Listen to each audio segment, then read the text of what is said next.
عاجل الآن مفرح للمغاربة: القبض على أخطر عصابة تروج المخدرات في المغرب، الكوكايين والبوفا. شاهد التفاصيل، ولكن قبل أن نبدأ اضغط إعجاب للفيديو واشترك في القناة وفعل الجرس ليصلك كل جديد.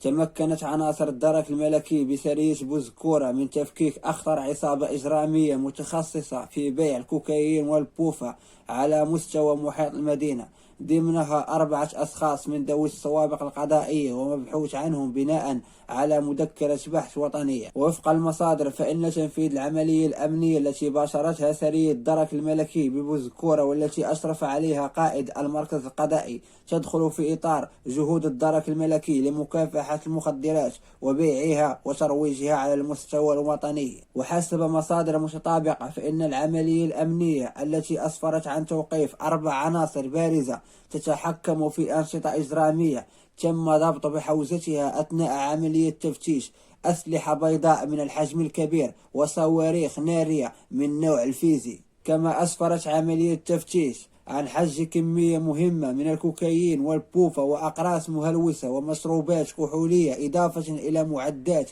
تستعمل في تسهيل عملية ترويج المخدرات الصلبة، ومبالغ مالية يشبه أنها محصلة من بيع المخدرات. وتم وضع جميع الموقوفين تحت تدابير الحراسة النظرية رهن إشارة البحث التمهيدي الذي تشرف عليه النيابة العامة. وتم وضع جميع الموقوفين تحت تدابير الحراسة النظرية رهن إشارة البحث التمهيدي الذي تشرف عليه النيابة العامة في انتظار استكمال أطوار البحث والتحقيق لتحديد هويات باقي المشورطين في هذه القضية. شكرا على المتابعة، اضغط إعجاب للفيديو واشترك في القناة وفعل الجرس ليصلك كل جديد.